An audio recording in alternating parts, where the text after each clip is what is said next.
News 81కు స్వాగతం. మానవ తప్పిదాల వల్లే రోడ్డు ప్రమాదాలు. ప్రయాణికుల భద్రత లక్ష్యంగా వాహనాలు నడపాలి. ట్రాఫిక్ నిబంధనలు పాటిస్తూ డ్రైవింగ్ చేయాలి. రోడ్డు భద్రతా ఉత్సవాల్లో జిల్లా రవాణా శాఖ అధికారి శ్రీనివాస్ ప్రభుత్వ పాఠశాలలో విద్యార్థులకు అవగాహన కల్పించిన టౌన్ సిఐ సూరం వేణుగోపాల్. అతివేగం, నిర్లక్ష్యం, డ్రైవింగ్ అనే మానవ తప్పిదాల వల్లనే రోడ్డు ప్రమాదాలు జరుగుతున్నాయని, వీటన్నిటిని అరికట్టాల్సిన బాధ్యత వాహనాలు నడిపే వారిపై ఉందని జిల్లా రవాణా శాఖ అధికారి శ్రీనివాస్ అన్నారు. జాతీయ రోడ్డు భద్రతా మాసోత్సవాలను జగిత్యాల ఆర్టీసీ రవాణా శాఖలతో పాటు టౌన్స్ పోలీసులు కార్యక్రమాలు నిర్వహించారు. ఈ నేపథ్యంలో బడిపిల్లలకు టౌన్ సిఐ చిన్న నిర్లక్ష్యం మూలంగా ప్రమాదం జరిగితే కుటుంబం రోడ్డున పడే అవకాశం ఉందని గుర్తు చేశారు. మైనర్లు డ్రైవింగ్లో ప్రమాదం జరిగితే సెక్షన్ 199A ప్రకారం మైనర్తో పాటు వాహనం రిజిస్ట్రేషన్దారునికి శిక్ష పడుతుందని గుర్తు చేశారు. అధికంగా నిర్లక్ష్యం, దూకుడుతోనే ప్రమాదాలు జరుగుతున్నాయని వారు ఈ సందర్భంగా గుర్తు చేశారు. ఈనాటి ఈ కార్యక్రమాల్లో depot manager Sunitha, town CI Suram Venugopal, ఎంవీఐలు Ramarao, Abhilash, traffic RSM Mallesh, Kavitha Reddy, RTC రవాణా శాఖ ట్రాఫిక్ సిబ్బంది తదితరులు పాల్గొన్నారు.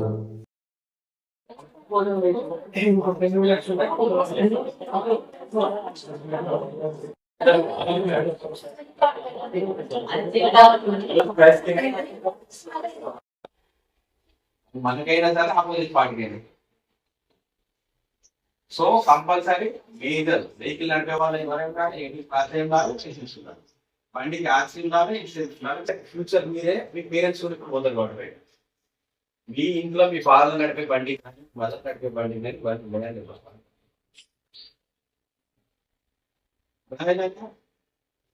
ఈ పేరెంట్స్ ఇంటికి బయటకు వెళ్ళినప్పుడు నీకు ఉన్నాయా లేవా బండి కంపల్సరీ కట్టుబాటు మీరు కూడా ఉండాలి. ఎందుకు ఇన్సూరెన్స్ ఇప్పుడు కొత్తగా డిస్ట్రిక్ట్ లెవెల్లో ఇన్సూరెన్స్ క్రిమినల్స్ అనేది వస్తుంది. మీకు బండికి ఇన్సూరెన్స్ లేకపోతే ఆపోజిట్ పార్టీకి దాన్ని ఇబ్బంది కాంపెన్సేషన్ తీసుకోవచ్చు ఫ్రమ్ యువర్ ప్రాపర్టీస్. అదే ఇన్సూరెన్స్ ఉంటే ఇన్సూరెన్స్ కంపెనీ కట్టిస్తుంది. అర్థమైంది. తర్వాత ఇప్పుడు ఏదైతే మీకు మాట్లాడుతున్నారో రోడ్డు మీదకి ఎక్కిందంట కంపల్సరీ హెల్మెట్. ఎందుకు హెల్మెట్? సేఫ్టీ. ఎవరైతే రైట్ కంపల్సరీ హెల్మెట్ ఉండాలి. వితౌట్ హెల్మెట్ ఫైన్ కట్టాలని హెల్మెట్ ఉంటుంది. అదే హెల్మెట్ 150 రూపీస్కి వస్తుంది. Helmet cost fine 100 rupees. అంటే డైలీ 2-3 డేస్కి ఒకసారి ఫైన్ పడుతుంది కెమెరా కేసెస్. వితౌట్ 100 రూపీస్ కట్టాలని హెల్మెట్ మోటార్ పెట్టారు. అర్థమైంది కదా. మీ ఇంట్లో మీ పేరెంట్స్ బయటకు వెళ్ళేటప్పుడు కంపల్సరీ హెల్మెట్ ఇన్స్టాల్ అయితే చూపిస్తాం. బాగుంది. రెండోది మళ్ళీ vaccine speed driving, dangerous driving. మనం బండి మ్యానుఫ్యాక్చర్ చేసిన బట్టి ఎక్కువ స్పీడ్ ఇస్తాం కానీ దానికి మనకు ఉండే మ్యాన్యువల్ ఒక లాక్ సిస్టమ్ ఉంది. మన రోడ్స్ స్పీడ్ నడపాలి. బైక్ అయితే 60 కిలో, 4 దాంట్లో 5 స్పీడ్ డ్రైవింగ్. ఎందుకు ఆ స్పీడ్కి అయితే మన రోడ్ల మీద మనం కంట్రోల్ అయ్యాం. దాంట్లో అర్థమైంది కదా. ఆ కంట్రోల్ ఎందుకు పెట్టాం? Speed control. మన బైక్ కంట్రోల్ మన రోడ్ల మీద 200, 150 కిలో కూడా మన దగ్గర అన్ని కలిపి ఒకటే రోడ్డు ఉంటుంది. ఎక్కువ ఇన్సిడెంట్ తెలుసు కదా. ఇన్సిడెంట్ అవుతుందా ఇంగ్లీష్ మీడియం కదా. మన జగిత్యాల ఉన్నది డిస్ట్రిక్ట్ కోటర్ కాదు, ఇప్పుడు డిస్ట్రిక్ట్ హెడ్ కోటర్ అయింది. రోజు ఫ్లోటింగ్ వెహికల్స్ ఇండెక్స్ పోతా ఉంటాయి. దాని ద్వారా వెహికల్ డెన్సిటీ పెరుగుతుంది, బట్ రోడ్ డెన్సిటీ అంతే ఉన్నాయి. దాని ద్వారా ఏమంటే కన్వెన్షన్ చేయకూడదు. కంపల్సరీ హెల్మెట్ అనేది కంపల్సరీ పెట్టుకోవాలి. దీని ద్వారా ప్రమాదాలు మనం కొంచెం వరకు నివారించవచ్చు. సెల్ ఫోన్ డ్రైవింగ్ చాలా మంది ఇంట్లో అటేం ఉంటుంది. వాళ్ళు ఎంజాయ్ చేస్తారు ఫోన్లో, ఫేస్బుక్, రీల్స్, ఇన్స్టా అన్ని. బయట బండి ఎక్కుతుంటే గుర్తుకొస్తుంది. ఫోన్ పెట్టుకుని మాట్లాడుతున్నారు. అరే నేను వెళ్తాను వాడు బండి ఎక్కే కూడా ఫోన్ చేయొచ్చు.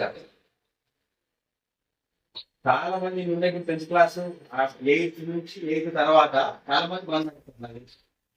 పేరెంట్స్ ఇస్తారు, అదే కిరాణా షాప్ పోయి తీసుకురాకుండా బండి ఇద్దరే పోతాను ఉన్నాడు. వాడు బండి తీసుకొని పోతాడు. అర్థమవుతుందా? కానీ లైసెన్స్ లేదు, ఫీజర్ కాదు. అప్పుడు ఏమైతే తెలుసా, అలా ఫాదర్ మీద కేసు అవుతుంది. Allow unauthorised person driving vehicle. అర్థమైందా? అలా చేసింది ఎవరు? Unauthorised person owner. Owner licence for punishment. మీరు తీసుకోకపోతే ఎవరికి ఇబ్బంది అవుతుంది?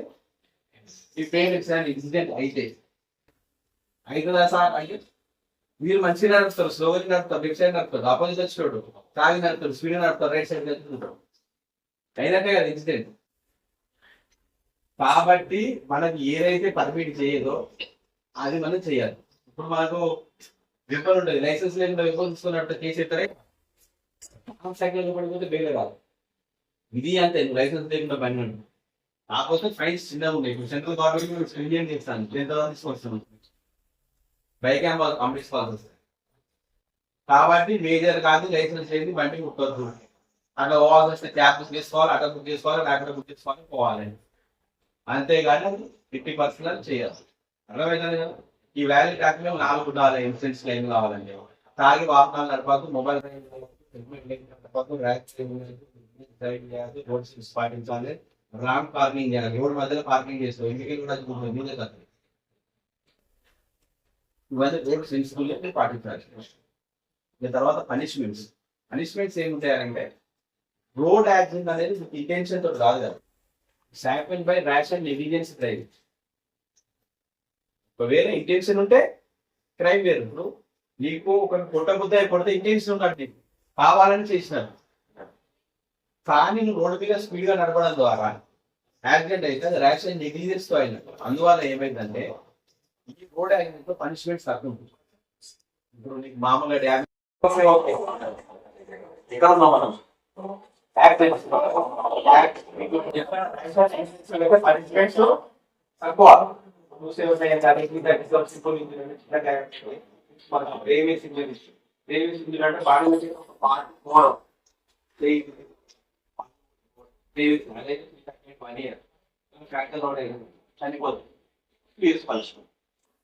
అర్థమైంది కదా.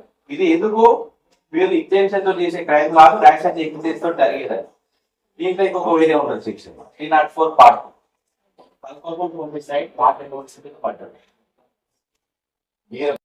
మేజర్ అయిన వాళ్ళే పిచ్చోడు అయినప్పుడు, పిచ్చోడికి మైనర్స్ ఎగ్జామ్షన్స్ ఉంటాయి చట్టంలో. అర్థమైందా.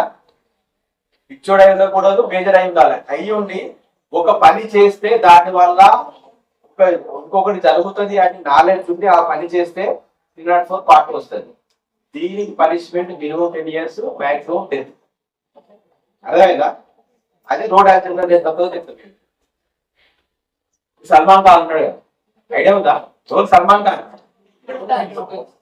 సూపర్ స్టార్ ఇది ఇండియాలో, అంతేనా. సల్మాన్ ఖాన్ ఒకసారి ఇట్లనే బాంబే స్ట్రీట్ లో బాగా దాగి కారు నడిపి రోడ్డు మీద నడపాల్సిన కారు పేమెంట్ మీద నడిపోయింది. రోడ్డు మీద నడపాల్సిన కారు పేమెంట్ మీద నడిచి నలుగురు చనిపోయింది.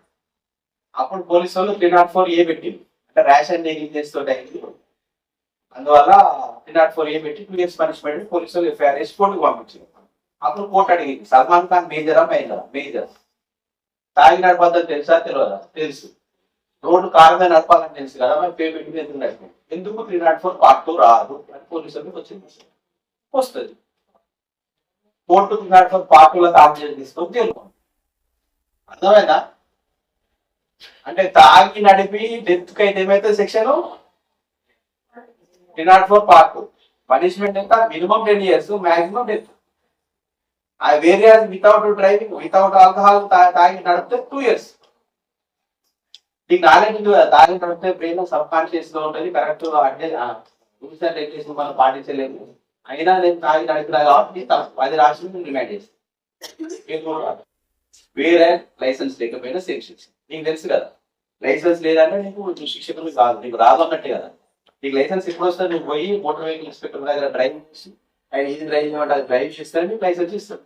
అంటే అప్పుడే నువ్వు పర్ఫెక్ట్ అయినట్టు. లైసెన్స్ లేకుండా నడిపిన నీకు నాలెడ్జ్ ఉంది కదా, లైసెన్స్ లేకుండా యాక్సిడెంట్ అయితే అని తెలిసి కూడా లైసెన్స్ లేకుండా నడిపితే పార్ట్. ఈ 2 కంపల్సరీ. తాగి నడిపినా జైలుకే, నో బెయిల్. లైసెన్స్ లేకుండా నడిపినా జైలుకే, నో బెయిల్. 2 విషయాలు నాకు క్లారిటీ ఉంది కదా. మీ పేరెంట్స్ మీరు మీకు నిర్ణయించాలి, లైసెన్స్ ఉందా లేదా, ఎక్స్పైర్ అయిందా, రెన్యువల్ చేసుకున్నారు, ఇంట్లో పార్టీ తాగి పోనీ పోతే తాగని వాళ్ళతో నడిపి. అర్థమైంది కదా. హెల్మెట్ కంపల్సరీ పెట్టుకొని పొమ్మని చెప్పాము. ఎందుకంటే మీ పిల్లలు ఇంట్లో ఒక ఫాదర్ పోవడం ద్వారా ఆ ఫ్యామిలీ ఎంత ఇబ్బంది అవుతుందో అందులో ఉన్న వాళ్ళకి తెలుసు, వాళ్ళ క్లోజ్ అసోసియేట్స్. ఈ చిన్న చిన్న మిస్టేక్ ల వల్ల ఆ ఫ్యామిలీ అంతా ఇబ్బంది పడుతుంది. చాలా చిన్న మిస్టేక్స్ తాగినట్టు బండి నడపడం వాటిని కొంచెం చేసి తర్వాత మీరు నెక్స్ట్ మీరు రాబోయే జనరేషన్ కూడా అవగాహన కలిగి ఉంటే కంపల్సరీ రోడ్డు యాక్సిడెంట్ సాధ్యమైన వరకు ఉండేలా తగ్గచ్చు. ఎందుకు మన పాపులేషన్ ఎక్కువ ఉన్నదంటే పెరుగుతున్న పాపులేషన్, వెహికల్ డెన్సిటీ కూడా పెరుగుతుంది, కాస్ట్ ఆఫ్ లివింగ్ కూడా పెరుగుతుంది, ఎవ్రీ సోర్స్ పెరుగుతుంది, డెవలపింగ్ నుంచి డెవలప్మెంట్ పోతున్నాం. ప్రతి ఒక్కరికి ఒక వెహికల్ వస్తుంది ఫ్యూచర్ లో. అంత తొందరగా మాత్రం రోడ్స్ డెన్సిటీ పెరగదు. టేక్ టైం, ఇన్ఫ్రాస్ట్రక్చర్ డెవలప్మెంట్ కూడా టైం పడుతుంది. కాబట్టి మీరు మీ పేరెంట్స్ అవేర్నెస్ కలిగియాలి, మీరు కూడా అవేర్ అయిన వాళ్ళు చుట్టుపక్కల అవేర్ చేయాలి. దీనికి సంబంధించి మీకు డౌట్ లేదు అడగాలి తొందరగా లేవా? రెండోది ఇప్పుడు సార్ మీకు చెప్పింది కదా క్రైమింగ్ చెప్పిన ganja, cyber crime, crime investment ఏది కూడా గుర్తుపెట్టుకోండి. చట్టం నాకు తెలియదంటే కోర్టు ఒప్పుకోండి. అదే ignorance of law is not admissible in court of law. చట్టం మీకు తెలిసి ఉండాలి. ఎందుకు ఆ చట్టాన్ని ఎవరు రాసేది? రోజు గవర్నమెంట్ ఎందుకు చెప్పండి చెప్పమ్మా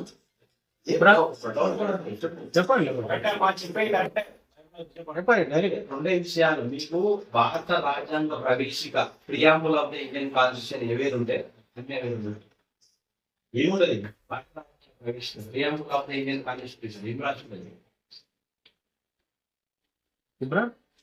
వి ద పీపుల్ ఆఫ్ ఇండియా, భారత ప్రజల మీద మాకు మేము రాసి మాకు మేము సమర్పించుకున్న రాజ్యాంగం సర్వసత్తాక స్వామి వాళ్ళ లౌకిక ప్రజాస్వామ్య గణతంత్ర ప్రదేశాన్ని, అంతే కదా?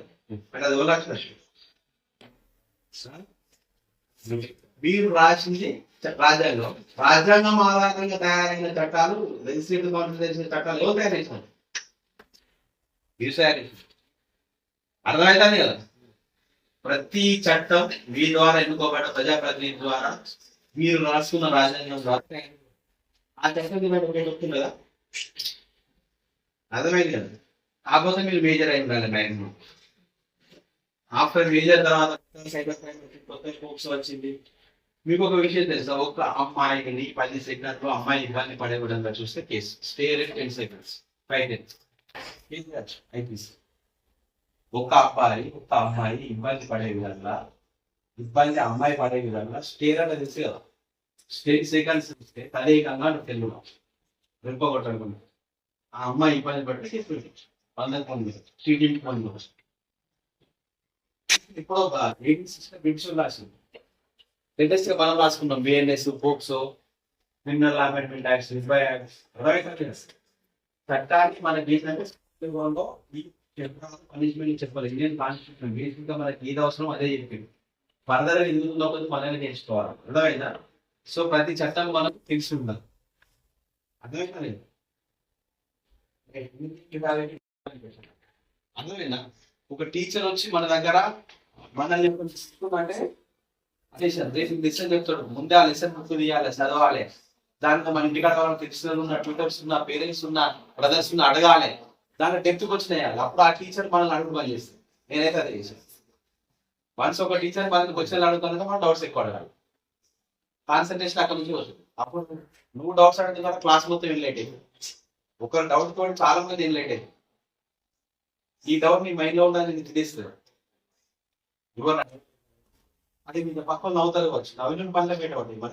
మన నాదే తెచ్చుకున్నా ఇంతకు అక్కడ సుఖండి బతికించే తత్వం లేకపోతే బానిసత్వం రాజ్యం వెళ్ళిపోతుంది. స్లేవ్. అది ఎక్కడైనా సరే, ఇంట్లో అయినా బయట అయినా స్కూల్లో అయినా ఎడిటింగ్ రాదు. నీకు తప్పానికి ఇచ్చినది, నీకు తప్పానికి ఇచ్చినది, అందరికి తప్పానికి ఇచ్చినట్టే. క్వశ్చన్ చేయాలి, రివర్స్ అయితే అందరి టైం చేయాలి, పోలీసులు వస్తారు. అది నీకు తప్పు కాదు. తప్పు చేసినంత చేస్తా అంటే ఇబ్బంది. అర్థమైతే కదా. If you are right you have to ask. Every individual ప్రతి ఒక్కరి రైట్స్ వాళ్ళకి ఉంటాయి. దాన్ని కాపాడుకోవాల్సిన వాళ్ళకి వాళ్ళు. మీరు తప్పు చేసి మేము ఇట్లా అంటే మీకు ఏం ఇబ్బంది అయినా feel free to call 100. What ever చేసిన 5 నిమిషాల్లో కొంచెం మీకు ఇబ్బంది అవుతుంది. సార్లకైనా క్వశ్చన్ చేయడం కానీ కొత్తగా నేర్చుకోవడం కానీ మంచి ఉంచాలనుకున్నాను. ఓకేనా? ఎక్సైజ్ అసలు కావాలండి లైఫ్ ఐఏఎస్ కావాలి కంపల్సరీ గవర్నమెంట్ స్కూల్ ఇక్కడ దాకా కాన్సెప్ట్ ఎగ్జామ్ లో కొట్టేసి ఇక్కడ దాకా వచ్చింది. మీరు గవర్నమెంట్ స్కూల్లో చదువుతుంది అర్థమైందా? నేను తెలుగు మీడియంలో చదువుకున్నా, గవర్నమెంట్ స్కూల్లో చదువుకున్నాను. ఐ కెన్ స్పీక్ వచ్చేస్తే లాంగ్వేజ్ అనేది చాలా సింపుల్ గా నేర్చుకోవచ్చు. నాలెడ్జ్ లాంగ్వేజ్ అనేది చాలా పెద్ద విషయమే కాదు లైఫ్ లో సక్సెస్ కావడానికి. ఎక్కడో మాట వచ్చేస్తుంది, సినిమాలు చూస్తుంది, హిందీ సినిమాలు చూస్తుంది, కింది ఇంగ్లీష్ లో సబ్ టైటిల్స్ వాడు, తెలుగులో వాడు నేర్చుకోవాలని తప్పకుండా ఏదైనా వస్తాడు. కానీ మనకు సబ్జెక్ట్ పరంగా కావాల్సిన నాలెడ్జ్ సక్సెస్. ఓకేనా? All the best. All of you. Thanks for